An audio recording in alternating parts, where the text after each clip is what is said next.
So, consider this fictitious example that's inspired by real life. Say you're watching the news and you see a story about a new study on the cholesterol-lowering drug called Cholextra.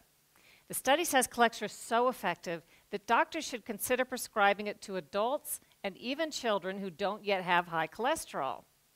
Is it too good to be true? You're smart, you decide to do some of your own research. You do a Google search, you consult social media, Facebook and Twitter, you look at Wikipedia, WebMD, a nonprofit website, and you read the original study in a peer-reviewed published medical journal. It all confirms how effective Cholextra is. You do run across a few negative comments and a potential link to cancer, but you dismiss that because medical experts call the cancer link a myth and say that those who think there is a link there are quacks and cranks and nuts. Finally, you learned that your own doctor recently attended a medical seminar. The lecture that he attended confirmed how effective Cholextra is, so he sends you off with some free samples and a prescription. You've really done your homework. But what if all isn't as it seems? What if the reality you found was false? A carefully constructed narrative by unseen special interests designed to manipulate your opinion. A Truman Show-esque alternate reality all around you. Complacency in the news media combined with incredibly powerful propaganda and publicity forces mean we sometimes get little of the truth. Special interests have unlimited time and money to figure out new ways to spin us while cloaking their role. Surreptitious astroturf methods are now more important to these interests than traditional lobbying of Congress. There's an entire industry built around it in Washington. What is astroturf? It's a perversion of grassroots, as in fake grassroots. AstroTurf is when political, corporate, or other special interests disguise themselves and publish blogs, start Facebook and Twitter accounts, publish ads, letters to the editor, or simply post comments online to try to fool you into thinking an independent or grassroots movement is speaking. The whole point of AstroTurf is to try to give the impression there's widespread support for or against an agenda when there's not. AstroTurf seeks to manipulate you into changing your opinion by making you feel as if you're an outlier when you're not. One example is the Washington Redskins name. Without taking a position on the controversy, if you simply were looking at news media coverage over the course of the past year or looking at social media, you'd probably have to conclude that most Americans find that name offensive and think it ought to be changed. But what if I told you 71% of Americans say the name should not be changed? That's more than 2/3. AstroTurfers seek to controversialize those who disagree with them. They attack news organizations that publish stories they don't like, whistleblowers who tell the truth, politicians who dare to ask the tough questions, and journalists who have the audacity to report on all of it. Sometimes AstroTurfers simply shove intentionally so much confusing and conflicting information into the mix that you're left to throw up your hands and disregard all of it, including the truth. Drown out a link between a medicine and a harmful side effect, say vaccines and autism, by throwing a bunch of conflicting paid-for studies, surveys, and experts into the mix, confusing the truth beyond recognition. And then there's Wikipedia. AstroTurf's dream come true. Billed as the free encyclopedia that anyone can edit, the reality can't be more different. Anonymous Wikipedia editors control and co-opt pages on behalf of special interests.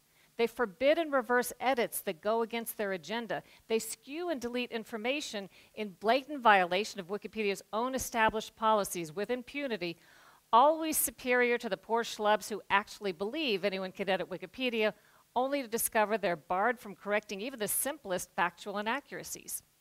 Try adding a footnoted fact or correcting a fact error on one of these monitored Wikipedia pages and poof, sometimes within a matter of seconds you'll find your edit is reversed. In 2012, famed author Philip Roth tried to correct a major fact error about the inspiration behind one of his book characters cited on a Wikipedia page.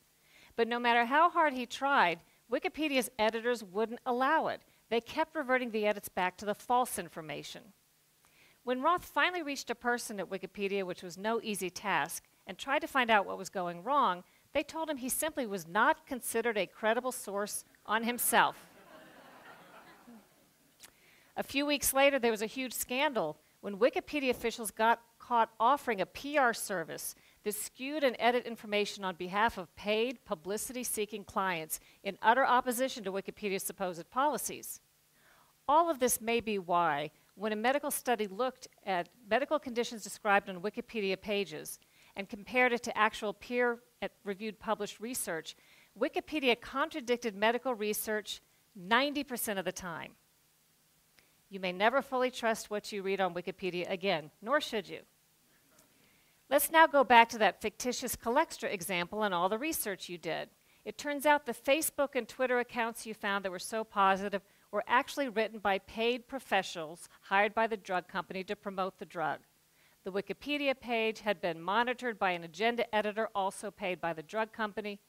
The drug company also arranged to optimize Google search engine results, so it was no accident that you stumbled across that positive nonprofit that had all those positive comments. The nonprofit was, of course, secretly founded and funded by the drug company. The drug company also financed that positive study and used its power of editorial control to omit any mention of cancer as a possible side effect. Once more, each and every doctor who publicly touted Colextra or called the cancer link a myth, or ridiculed critics as paranoid cranks and quacks, or served on a government advisory board that approved the drug, each of those doctors is actually a paid consultant for the drug company. As for your own doctor, the medical lecture he attended that had all those positive evaluations was, in fact, like many continuing medical education classes, sponsored by the drug company. And when the news reported on that positive study, it didn't mention any of that. I have tons of personal examples from real life. A couple of years ago, CBS News asked me to look into a story about a study coming out from the nonprofit National Sleep Foundation. Supposedly, this press release coming out said, the study concluded we're a nation with an epidemic of sleeplessness and we don't even know it, and we should all go ask our doctors about it. A couple of things struck me about that.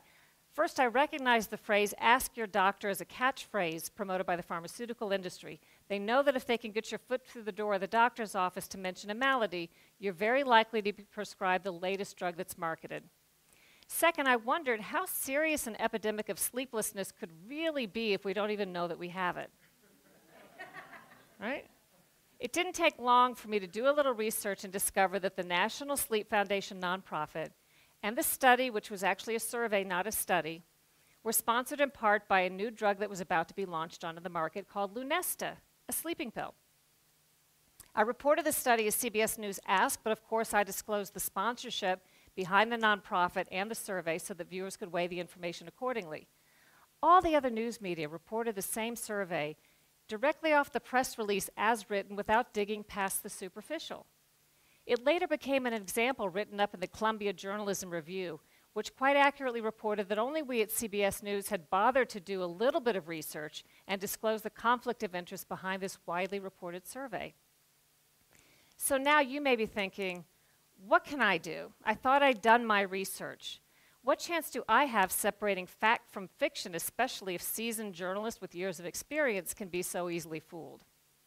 Well, I have a few strategies that I can tell you about to help you recognize signs of propaganda and astroturf. Once you start to know what to look for, you'll begin to recognize it everywhere. First, hallmarks of astroturf include use of inflammatory language such as crank, quack, nutty, lies, paranoid, pseudo, and conspiracy. Astroturfers often claim to debunk myths that aren't myths at all. Use of the charged language tests well. People hear something's a myth, maybe they find it on Snopes, and they instantly declare themselves too smart to fall for it. But what if the whole notion of the myth is itself a myth, and you and Snopes fell for that?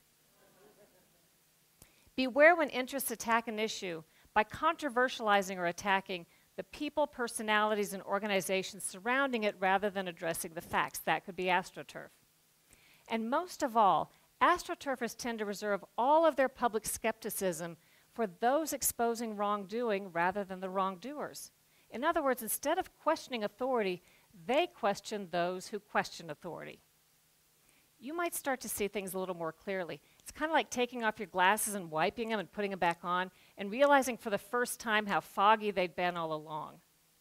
I can't resolve these issues, but I hope that I've given you some information that will at least motivate you to take off your glasses and wipe them and become a wiser consumer of information in an increasingly artificial, paid-for reality. Thank you.